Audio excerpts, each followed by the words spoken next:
And as is customary and tradition, there it goes, it freezes.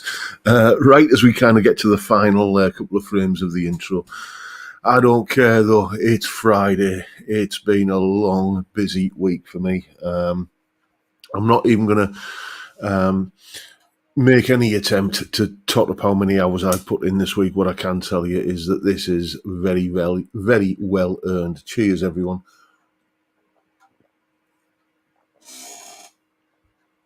Oh, yes, indeed. I was ready for that. So it's Friday. Once again, it's rolled around again. And apparently it's July. You wouldn't know from the weather, certainly in Redcar. It's, I had to put the heating on today in July. I had to put the electric fire on in the living room because it was just cold. This isn't the most heat efficient house. It was built 150 years ago, and it's got like solid brick walls. There's no cavity to insulate. Otherwise, we could do something about that. But it was cold today. It doesn't feel like July. Then again, I'm typically British. I moan when it's too cold, and I moan when I'm too bloody warm. So no pleasing some people, is there? But yes, let's see who is first in today. Who's teacher's pet? Aye, Balder 64 was first in. Then we had Rent to Kill. Then Joe McMurray, Dave Fiendish. And then we got Relaxing Meditation, Ian Mason. By the way, I do apologise. The Fattercasters t-shirt is in the wash.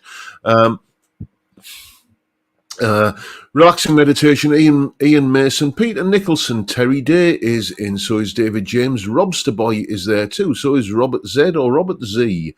Either way is okay, apparently. Then we got Mark Kerno, we got Terry Day, we got Theme Tunes and Timbo. There's PFY Guitars. Peter Collins is in, as well as Johnny Random there as well.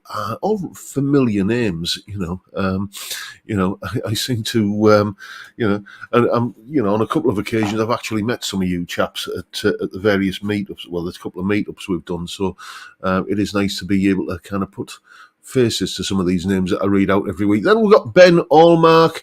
Who else we got? We've got Maria Muggs Davis, Malcolm Thompson, Tom Clark, and there's Anton and Stephen Hedger, Cylon Hybrid. Vincent Brennan is in, and so is Dave Lewis and Ian Clark. And we've got John Ross, Nathan, Paul Trainer BSC, Chip Young, Edwin Toonan. Missed you in the past few weeks, mate. Glad to have you back. I'm drinking... just in honour of you, I'm drinking the Heineken.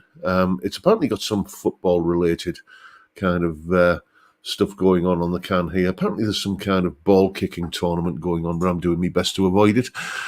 We got Ian Rouse. We got Rubbish Guitar Bloke. We've got Calby and the Rocco Cat. Craig Stamen. Can't make it this evening, but we'll watch on catch-up with a few beers. Well, that's what it's all about, mate. Johnny D is in, and so is David Evans. I can see we've got John Mack, Robert Forsyth, and Randy Upchurch.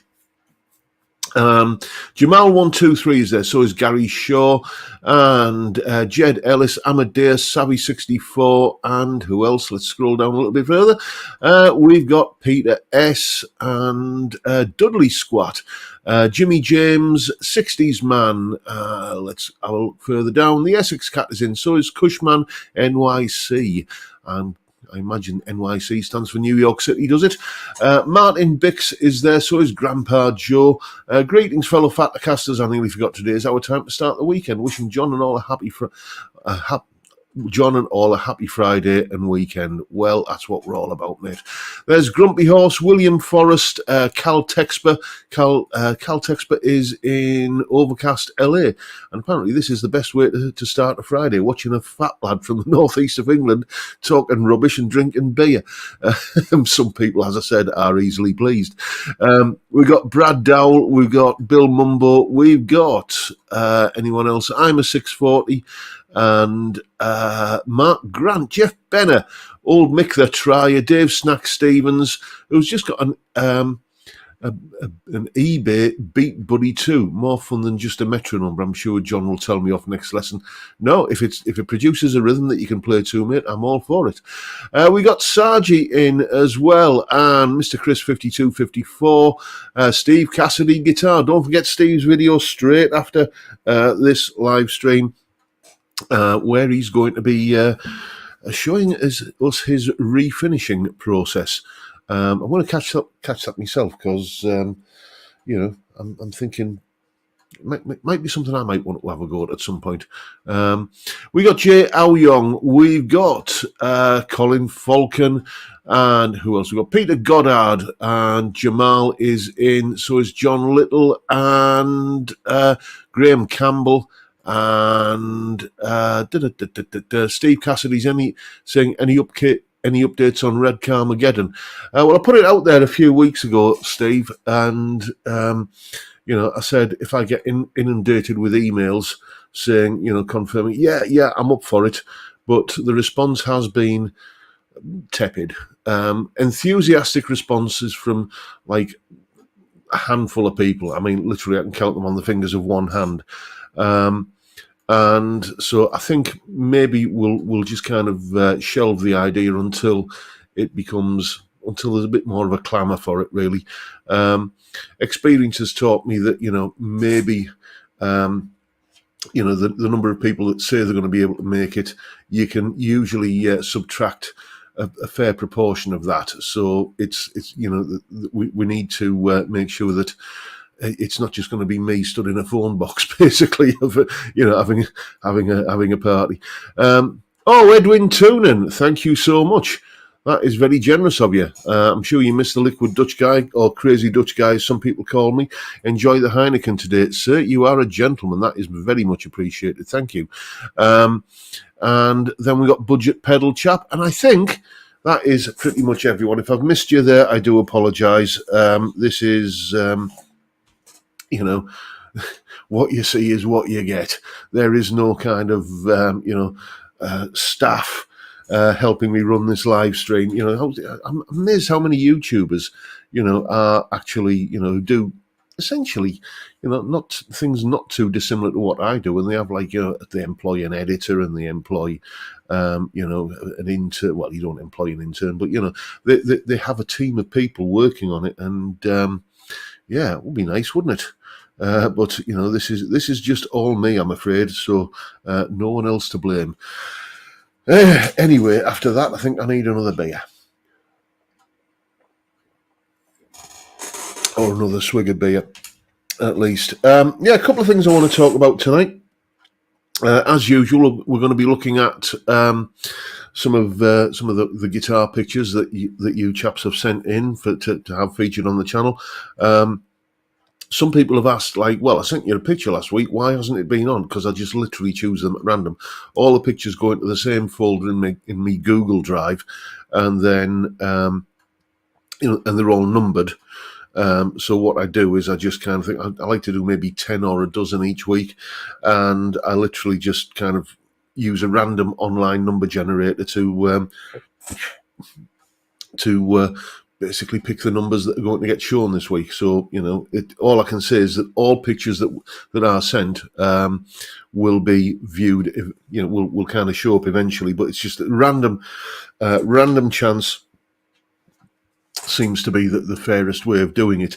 What we're going to be doing this week is taking a look at, not all, because there's a load of them, but some of the Parts Caster entries that didn't end up being in the top 5. So we're going to have a look at those, and that's going to be this week, and then from next week onwards, all the other Parts Caster entries are just going to get put in the random pile for future viewers' guitars. I also got an email this week from a chap called Sean, who was asking me my thoughts on Rory Gallagher's Strat going up for auction, and and there's a particular angle of that subject that he was asking my opinions on. So I'm going to talk about that. And the other thing, I'll get this out of the way before we go any further, is that my new book, The Blues Guitar Bible, It's not finished, but it's a lot closer to being finished than it was this time last week. The text is finished. All of the video and audio accompanying material, that's all done. What I'm doing now is just ploughing through the tabs. There are going to be, I can't remember how many pages of tab, but basically I think I'm now, I'd have to check, but my gut instinct tells me I'm down into single figures for the number of tabs I've got left to do. So what I'm probably going to do this week is I'm about 4 weeks ahead with YouTube stuff. I like to be at least that, but I'm going to relax that rule just a little bit, and I'm not going to be making any YouTube videos this coming week. I'm not going to be doing any YouTube stuff. Don't worry, there's still YouTube stuff going to be going out next week. I'm going to come to what's going on. All I'm saying is that instead of being 4 weeks ahead, by this time next week, I'm only going to be 3 weeks ahead, because what I'm going to do is just try and plough through the rest of the tabs for the book, and then I may be able to make an announcement on the live stream next week about where you can buy it, and how much it's going to cost, and whether or not I actually do need to include VAT in the price. So keep your eyes peeled for that. And speaking of kind of material that's going to be coming up, content that's going to be coming up on the channel this week, Sunday's video is a little bit of a revisit. I think the video is entitled "The Fender Greatest Hits Guitar," because it's basically the best bits of every Fender guitar all rolled into one. And if I just move my head this way, you can see it on the wall behind me there. It's my Nashville Telecaster. I haven't played it on the channel in quite some time, and I thought it was just time for a little bit of a revisit video. So that is what's coming up on Sunday. Then Monday, you know what we do on a Monday. It's a solo analysis, and Richie Blackmore. Basically, the thing is, I like Machine Head as a Deep Purple album, but that's pretty much the only Richie Blackmore era Deep Purple album that I listen to on a regular basis. The reason for that is that Richie is famously, a volatile character, shall we say. And it seems to me that when Richie didn't get his own way, maybe on, whether he wanted, the ham or corned beef in his sandwich that day, or whatever, when things didn't pan out in the way that he would have liked them to, he would throw what my missus would call a diva strop, and that would usually consist of him absolutely making an unholy atonal racket in place of playing a guitar solo. You want to hear an example of that? Go and listen to the track "Knocking at Your Back Door" from the Perfect Strangers album. But when he was in Rainbow, because he was calling the shots, he was the gaffer, he was the boss, he never used to do that kind of thing. So we're looking at, I think, one of his more soulful, melodic solos from the Rainbow period, specifically from the Joe Lynn Turner Rainbow period. What was the big single off that album? See if you can put that in the chat. Tuesday's top 5 isn't a top 5; it's a top 10. You might recall a few weeks ago I did my top 10 favourite guitar instrumentals, and I said at the time that there was probably going to be a part 2. Well, I couldn't resist. So this is yes, PFY Guitars, you've got it. Perfect. Oh, J.R. Young, Perfect Strangers was an 80s album. It was indeed an 80s album, but Richie was in the band at the time. That was when the Mark II lineup famously reunited. Was it 84 or thereabouts? So top 10 guitar, another top 10 guitar instrumentals on Tuesday. Then continuing the Rhythm Wednesday. I meant to say, Ian Clark, you got it there, and so did PFY Guitars. I Surrender. It's the solo from that. And yes. Perfect Strangers was an 80s sitcom, J.R. Young. I just misread that. I do apologise. Perfect Strangers was an 80s sitcom. I don't think I've ever seen that. Talking of 80s sitcoms, well, it's not an 80s sitcom, but it is a show I'm rewatching, and it's connected to an 80s sitcom because me and the missus are really getting back into watching Sons of Anarchy again, right from the beginning. And of course, the matriarch in Sons of Anarchy, Gemma, is the same. I can't remember her name. The same actress who played Peg Bundy in Married with Children. Now, there's a show. I get the feeling if I was to watch that again now, it would be it wouldn't have aged particularly well. Anyway, I'm not even finished telling you what's coming up on the channel this week, and I'm already in my second beat. Yes, Wednesday, continuing the Rhythm Wednesday shenanigans. We're going to be looking at some tips to help you negotiate tricky chord changes. If there's a chord change that you find particularly gnarly, it's the one that always trips you up. Again, talking about great sitcoms, Father Ted, that tricky chord change in their Eurovision song, My Lovely Horse. Google it or YouTube it and you'll know what I mean if you're not familiar with it. How to deal with tricky chord changes. No such thing as a magic wand to make something tricky easy, but there are things that you can avoid doing to make it less difficult than it might need to be. So that's what we're looking at on Wednesday. Then on Thursday, question for you: what kind of guitar player are you? That's the theme of the video, and it's. Well, you'll have to watch the video basically on Thursday if you want to see where I'm going with that. But it's all about kind of playing to your strengths and not worrying too much about your weaknesses. Oh,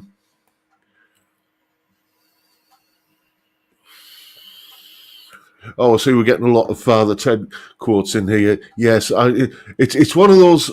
It's one of those shows that if you're a fan of it, you can probably quote every episode verbatim, can't you? You know, it's kind of got that sort of Faulty Towers kind of feel about it. You know, it's the people who love it are just, you know, love it. Much the same as with this show, it has to be said. You know, which overseas audiences might not be familiar with, but just Auf Wiedersehen, Pet. Loads of clips of it on YouTube. If you're curious what I'm talking about, then go and have a look at it on YouTube.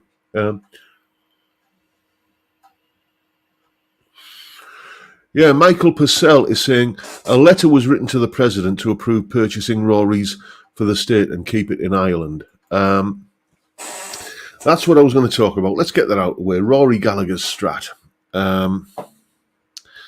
I have mixed feelings, I'll be honest with you, about the state governments intervening in this kind of business. I get why some people would like, the guitar to be kind of kept for posterity.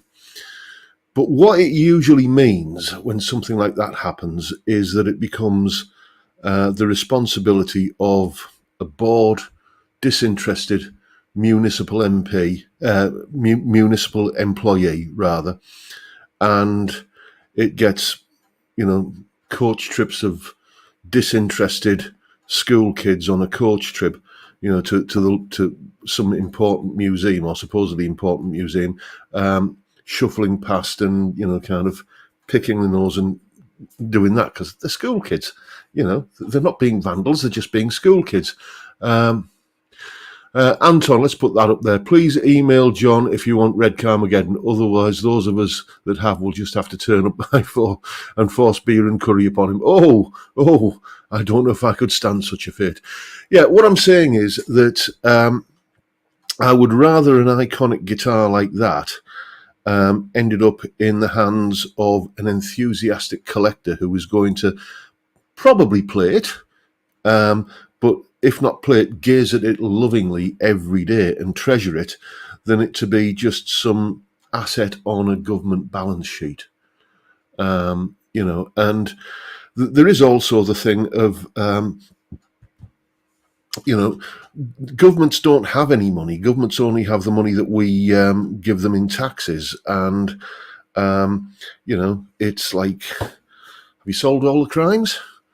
Have you cured all the sick on the hospital waiting lists? Has everyone got a job? Everyone got a home? Solved homelessness, right? Okay, well, when you've ticked all those boxes, that's when it's time to start intervening in kind of rock and roll memorabilia. Those are just my thoughts on it. I've probably stirred up a bit of a hornet's nest there by coming out with that, but let me know what you think in the chat. Michael Purcell, I'm sure Joe Bonamassa will try and buy it. Do you know what? As I say, I would rather it went to Joe Bonamassa than being just some government asset on a spreadsheet somewhere that is not going to be looked after by somebody who really kind of gets what it is.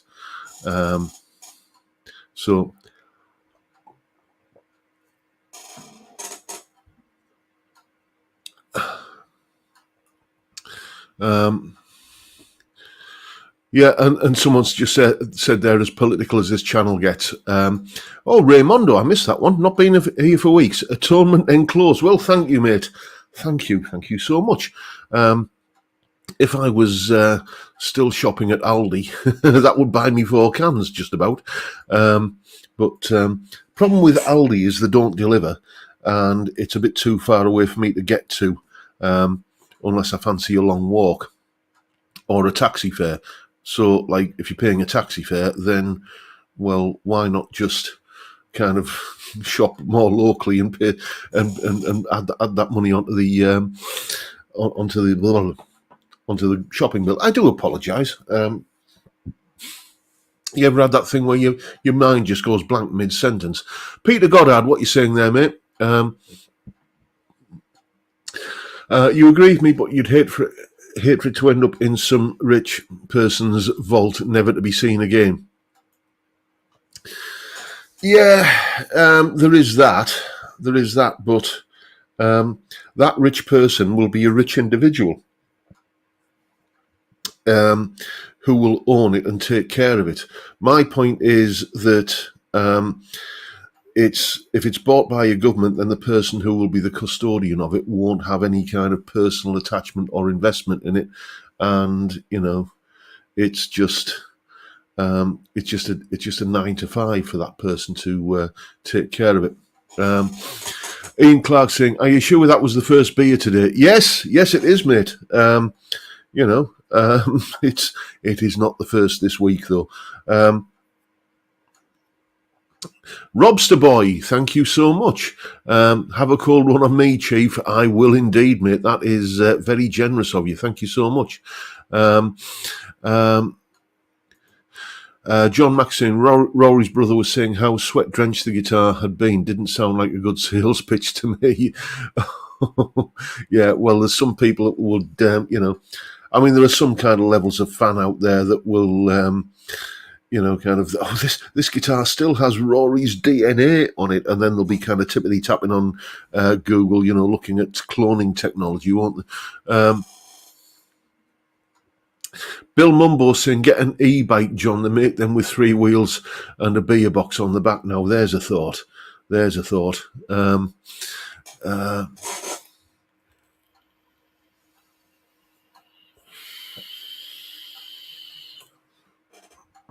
Dave Snack Stevens, get Ben to buy Rory's guitar for the Dorset Guitar Museum.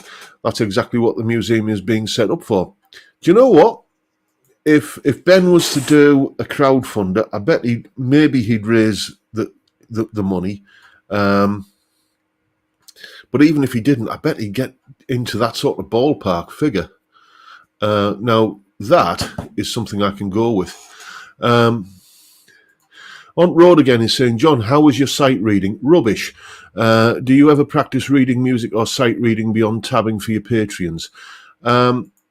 It is, okay, as I've said before, we are this close to kind of being mortgage free. A year and a bit at last count. And when that kind of financial outgoing has been lifted, then I am probably going to ease back a little bit. I may kind of dial back the YouTube stuff a little, still doing this, obviously, but whether it'll be, kind of a Monday, a Tuesday, a Wednesday, a Thursday, a Friday, and a Sunday video remains to be seen. Point is, one way or another, I'm going to be dialing back a bit once the mortgage kind of thing is no longer a monthly bill. And when that situation arrives, then that is on my to-do list, is to just basically learn to sight read. I'm sort of most of the way there already. If you give me tab with rhythm notation, I can sight read that, unless it's some kind of, ridiculously complex nested polyrhythm kind of thing, where I've just got to kind of listen to it and get it into me noggin to get it. But just, kind of eighth notes, 16th notes, triplets, that kind of thing, ties across bar lines and pushes. And that. I can sight read that in tab with the rhythm notation. So it's just improving my recognition of like the actual dots on the staff that I need to work on. And, it would be nice to kind of finally be able to do that. And, so watch this space is what I'm saying. John on a tricycle, that I would like to see. Yes. Get an e-bike and Sam Crow red car t-shirt. That'd be it, yeah. You can actually buy Sons of Anarchy merchandise on Amazon. I keep thinking about getting myself a Sam Crow shirt, like the cut that they wear, like Men of Mayhem, Sergeant at Arms, and all that kind of stuff on it. So yeah, we shall see. I might just turn up 1 week on the live stream wearing something like that.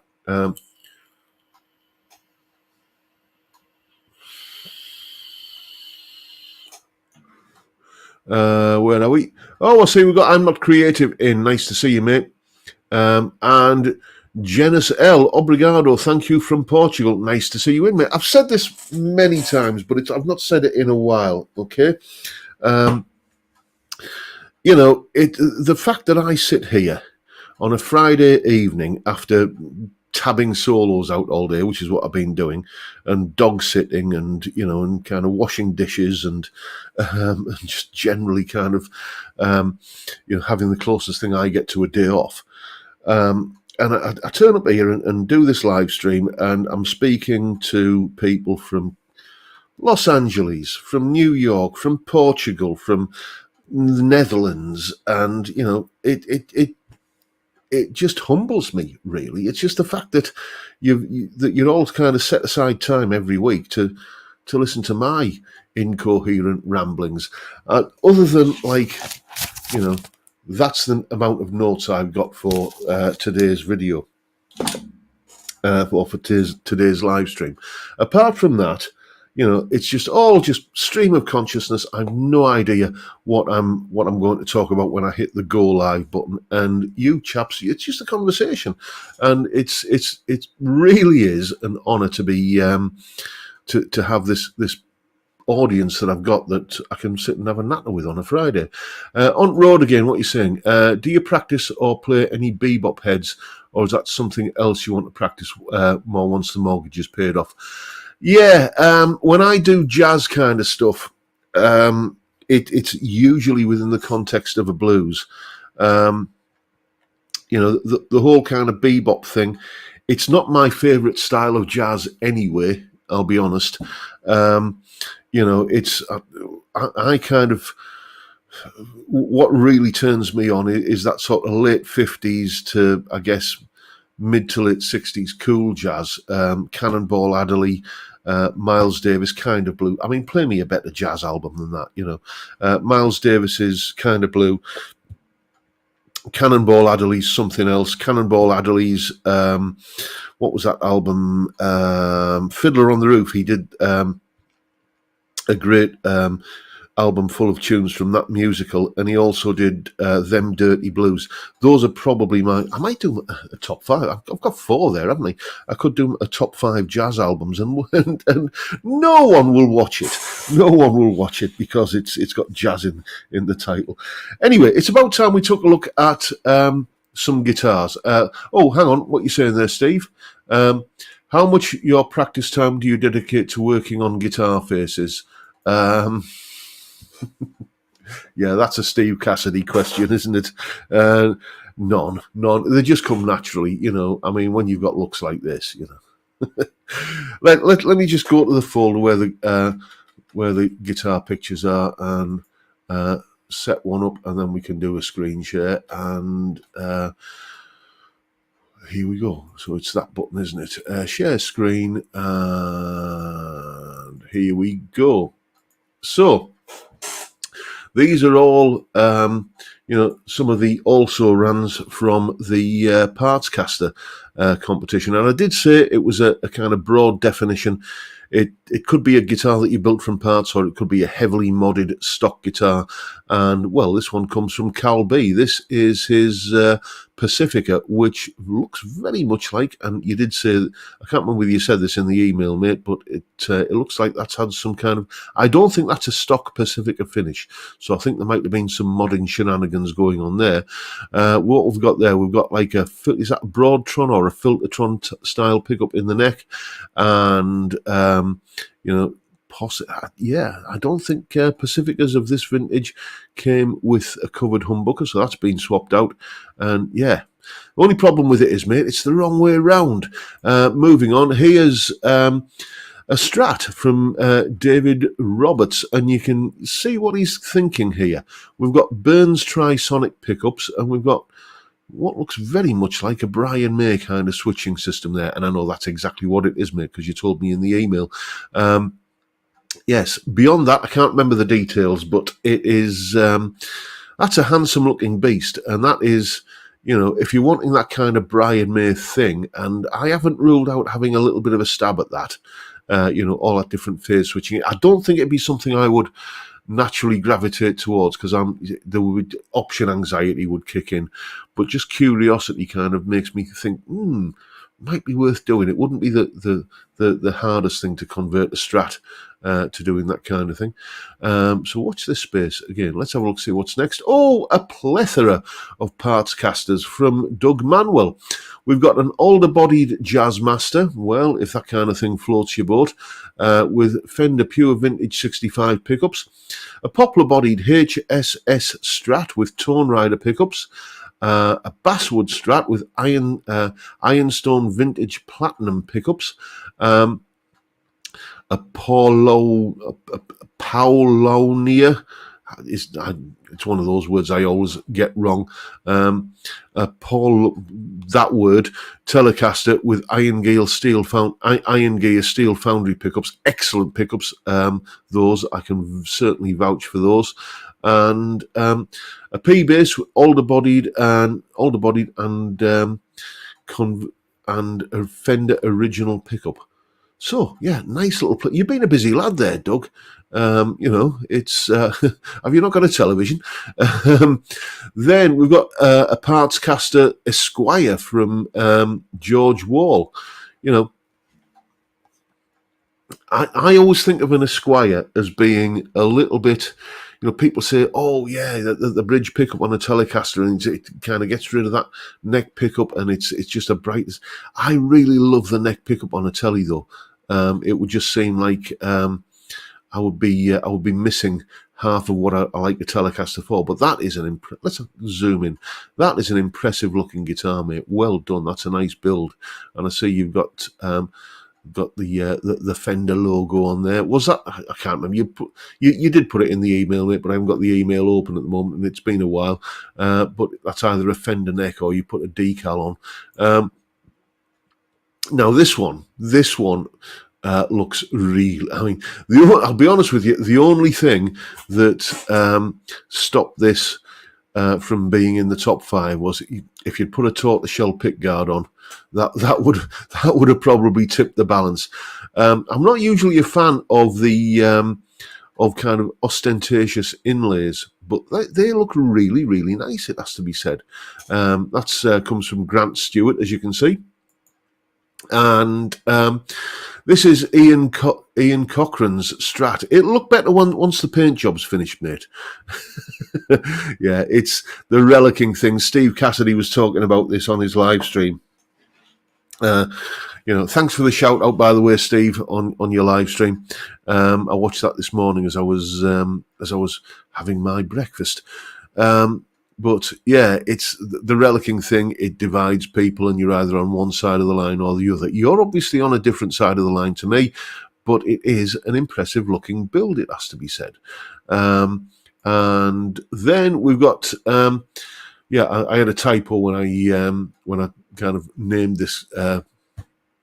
When I renamed this, because a lot of the pictures that come in are just image 047936 or whatever, so I need to kind of rename them. And you can see I called it a thinny line. This is a thin line Telecaster, courtesy of Gel Hinks, and I believe it's got EMG pickups in. And a tortoiseshell pickguard. You can't go wrong with a tortoiseshell pickguard, I always think. It's just... I have a bit of a fetish for it. I don't know why. It just looks, especially against the white, it just looks absolutely stonkingly good, I think. Nice build, mate. Well done. Then this one, Lathe of Heaven, his made in Mexico Strat, which, no, that's not a mistake or some kind of error with the camera lens. He's had it fitted with a true temperament neck, the wiggly frets. Again, something else I'm incredibly curious about. He says that it just makes apparently it's one of those things that you don't know you need until you try a guitar with them on, and everything just sounds just that little bit more in tune and sweeter. I'll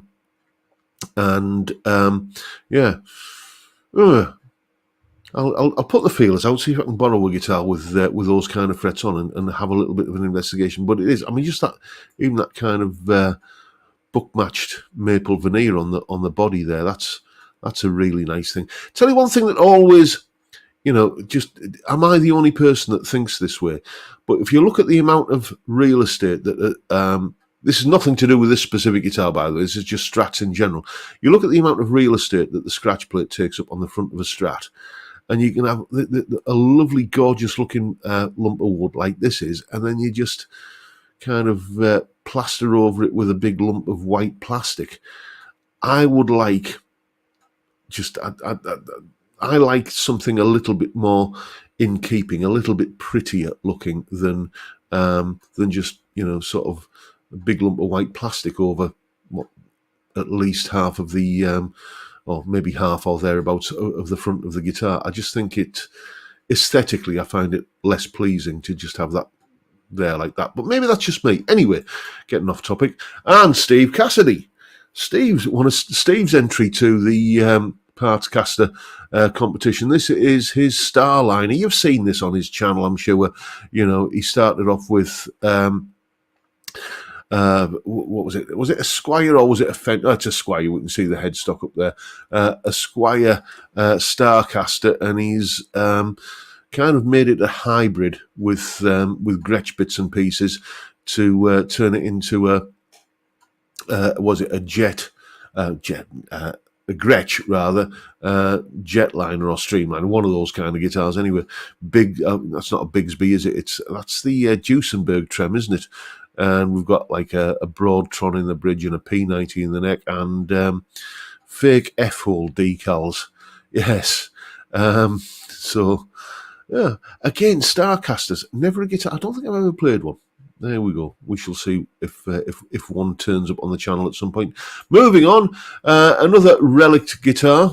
This one comes from Stephen Hedger, and I mean, it looks.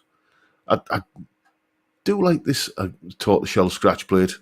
Yeah, you got to love that, haven't you? And this kind of gold finish, I think, isn't that what Fender calls shoreline gold?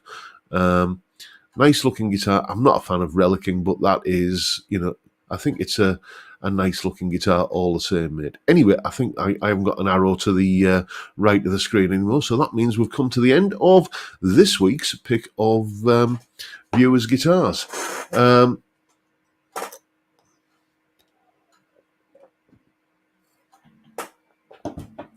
Let's have a look.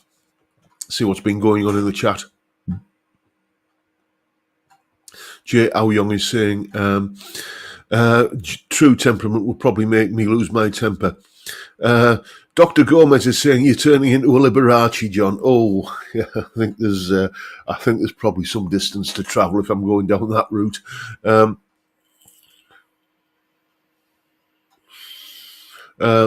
Chris Smith, both my Strats have mother of toilet seat pick guards. I think it suits my playing. Oh, don't do yourself down, mate. What else we got? Amped Wales is saying fretwork is a nightmare at the best of times. Forget wavy frets and fan frets. The thought of working on those gives me a migraine. Yeah, I forgot to mention that guitar has stainless steel frets. So, in theory, you're never going to need to work on those. Oh, Chris Ottowell. Thanks for, I think you mean thanks for my prize, John. Have a beer on me. I will indeed, mate. Just full disclosure, the prize in the competition was this new ex-Horseman pedal, and as you can tell, it's still here. I got in touch with Chris to say ping me your address, and I'll send you the pedal. And he said, "Can I have a copy of your book instead?" So that was his prize. On road again. You're asking me a lot of questions tonight, mate. Apologies if I'm missing anyone else's. John, any thoughts or reaction to Rick Beato's music is getting worse videos, particularly yours as a guitar teacher when he says that no one practices anymore? Doesn't sound accurate to me. I always take it as if the student isn't practicing, what am I doing wrong as a teacher?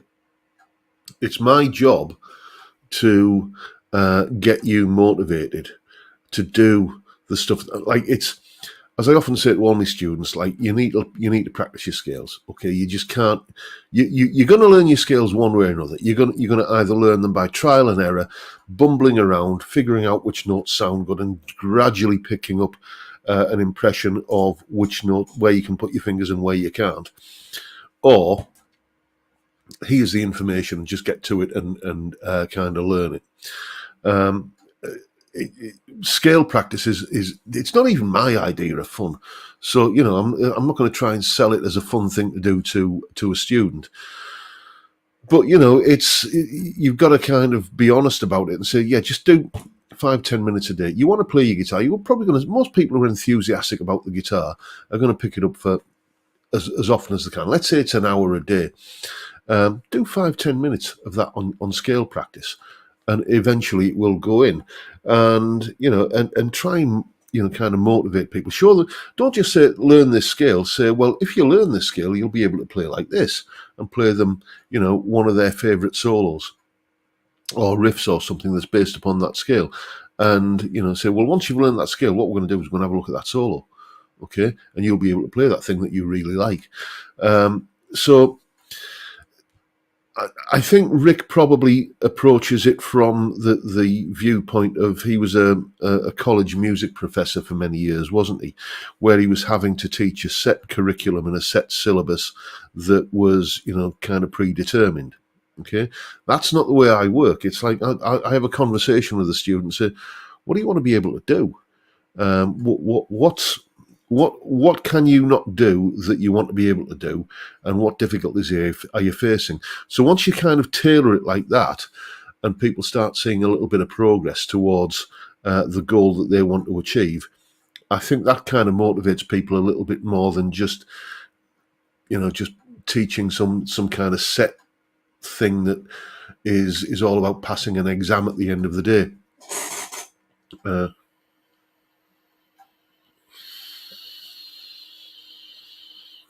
Jimmy James saying, Rick is clickbaity. No more so than anyone else, mate. I mean, it's... I define clickbait as if you come up with a video that's about, I don't know, adding notes into a pentatonic scale to create a mode, and that's the subject you want to kind of cover, And, clickbait to me is like you kind of title that video, kind of Angelina Jolie lingerie pictures or something like that. That to me is clickbait when the title and the thumbnail have absolutely no connection to the subject concerned. If you are just taking the topic that you're talking about and presenting an aspect of it as being the thing, well, that's probably going to be the hook that people will respond to, then I don't really count that as clickbait. Your mileage may vary. Anyway, excuse me, chaps. It's time for another beer. I've noticed that in my old age, since I started these live streams 4 and a bit years ago, I've slowed down. I used to get through 4 beers in a live stream without any problem. And sometimes, 4 beers easily, I'd run out of beer before the end of the live stream. But no, where are we now? 15 minutes or thereabouts left, and I'm only on my third. Vincent Wright is saying, do you ever use loopers? I've got a looper pedal. Here it is. Just one of these things here, but it's not currently on my board. I was using it so rarely, and it is. If I have a criticism of, let's show you it. There is the blue guitar amp one. If I have a criticism of that, it's that it doesn't tend to like the looper pedal going into the front end of it. The sound quality of the accompaniment that you play tends to degrade somewhat when you start kind of playing over that. Maybe that's an issue with that looper pedal. It is like a £40 one off Amazon. It's not it's basically a copy of the Ditto looper pedal. But I have, when I'm kind of playing, then it's always going into this PC over here, which isn't switched on at the moment. And I have software on there, which I can, kind of loop whatever I'm playing on there a lot easier. It's just like kind of drag and drop, highlight a section of what I played, and that will loop round. I just find that easier to create a loop to play over. So I don't tend to use the looper pedal very much. Triple Distilled, the Trio is a great looper. Yes, it is. I checked one of those out. Eons ago, and the fact that it will generate a bass and drums accompaniment as well is a nice is a nice kind of feature. Dr. Gomez 1 is saying, what's in the GAC box? It's one of these. I think I unboxed this. I haven't done the unboxing video yet, have I? Well, I have, but you haven't seen it yet. One of these Paul Gilbert micro guitars. Not mine. Donated to the channel and will be soon heading off on its way to Zoe's place so they can raise some funds with it.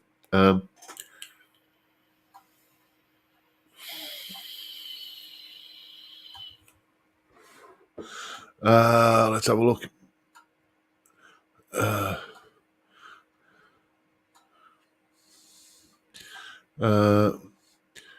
John, read David Evans's question. Okay, so let's scroll up and see David Evans. What's David saying?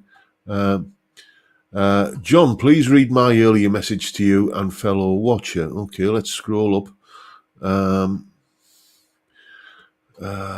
David Evans. John, please thank whoever told me about Bugera Power Soak last week. Looks great. Attenuator and line out into interface to record my real Marshall TSL60 head. Have you used an attenuator before? No, it was one of the things I was thinking about doing when, a couple of years ago, when I was heavily into the sort of guitar rig, bias amp sim kind of thing, because I was getting tones that I really liked out of it. But I was getting loads of comments under the videos of like, yeah, but we don't know what the guitar really sounds like when you're playing it through that digital crap. Which I don't buy that, actually. I think amp simulators have got to the point now where, they do, they give flattering sounds, but that's what you want. Any good guitar amp will flatter the sound of whatever guitar is being plugged into it. But that was reaching a sort of critical mass where I thought, yeah, I really need to start playing through a real amp just to kind of allay these critics. And I did look at getting one of those little Joyo micro amps, the ones where there's a Vox flavored one, a Marshall flavored one, a Boogie flavored one, and so on, and using an attenuator on one of those, and maybe some kind of torpedo kind of thing. And then the Marshall DSL-1 came along, and I thought, well, that'll do. And then that died, and it's come back to life, and died, and come back to life again. There's Marshall reliability for you. And then the Blue Guitar Amp 1, and that's just, that's it now. I'm done. I'm done searching for guitar tones. That's my gold standard. It sounds absolutely killer. And I'm just that's all. What I'm saying is, don't subscribe to this channel if you're looking for kind of lots of amp reviews, because I've found my life partner when it comes to amp tones. The Blue Guitar Amp 1, it sounds absolutely killer. It does. There's nothing I need a guitar amp to do that it can't do, and it's there. So. Dr. Gomez is saying the Marshall has risen. Yeah, it's kind of risen, and I've got to catch it on a good day when it's cooperative, and I'm going to do a side-by-side comparison with the Blue Guitar Amp 1. But it's a Marshall, and it's got Marshall reliability. So.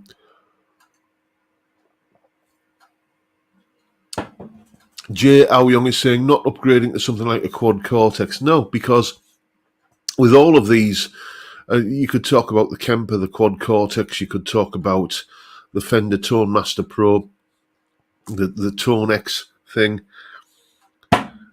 I would pay, full price for something like that and use maybe 5% of what it's capable of.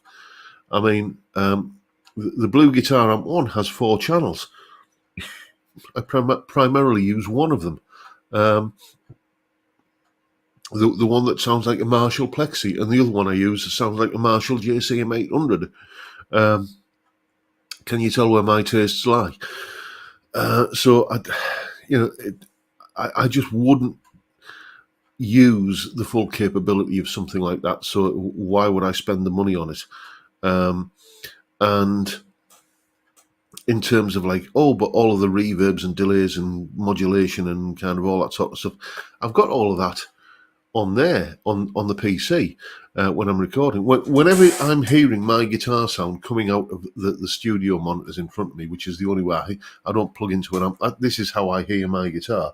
It's going through that PC, and if it's going through that PC, then I can add all my kind of time and modulation based effects there, and I've got all of that all that kind of stuff sorted.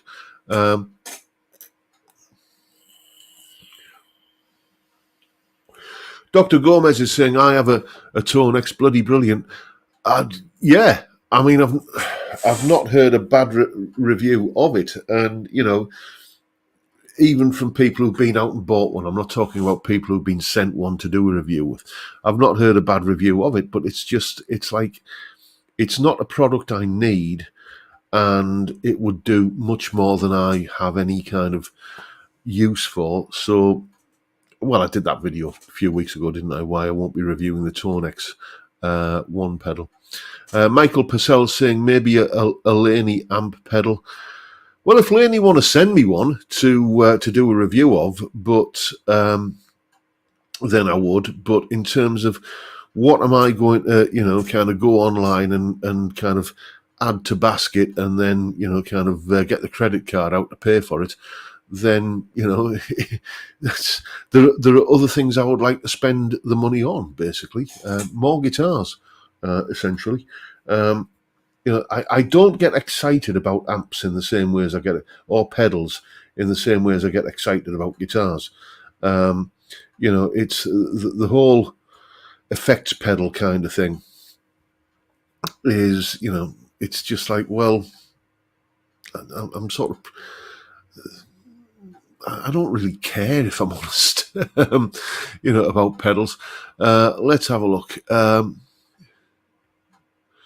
Ian Clark saying, it took me ages to be able to hear a tone and be able to get what I wanted. It is a skill that you learn, and having done plenty of gigs actually, where you're just turning up and plugging into borrowed gear, and you have no idea until the sound check what you're going to be plugged into. It's sort of like, well, how am I going to get the sound out of this?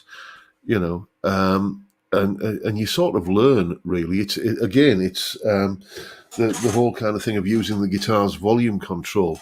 That was the thing that I fairly quickly cottoned onto, because back in my adolescent days when I was gigging, and you couldn't afford any sort of overdrive or distortion pedal.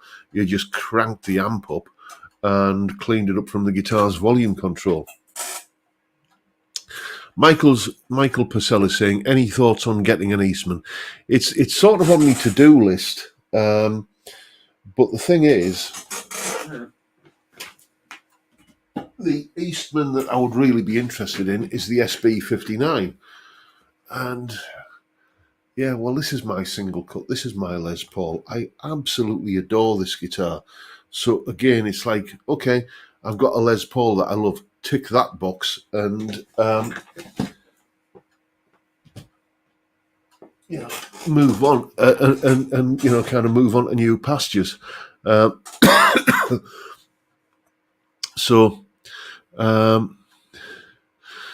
we shall see. Joe McCarthy, I have a Boss Katana 100-watt head and cabinet, but most of the time I tend to use my little Boss E-Band GS10. Yeah. Again, Katana, massively powerful amp, and I think because it's so affordable, so many people just kind of think of it, well, yeah, but it's just a Katana, isn't it? You can't possibly get a professional working sound out of one of those. You can, you absolutely can. And it's Boss, so it's pretty much bulletproof, and it'll work underwater. Johnny D saying, nice guitar, that LP. I love the sound, but can't get on with them. That was me for many years, mate. That was me for many years. I would always hanker after a Les Paul or a single cut of some description and get one, and it was always fantastic. And then the novelty would wear off and I wouldn't be playing it. That one. It took me 30 years to find the Les Paul that I bonded with, and that's it. Anyway, chaps, we're coming up to 59 minutes in, and Steve's video goes out in just over 60 seconds, or just under 60 seconds now. So we're going to wrap it up there for this week. Thank you once again for turning up and watching a fat bald nod lad talk absolute nonsense for an hour and drink beer. It's been a blast, and I'll keep on doing it till you're sick of me.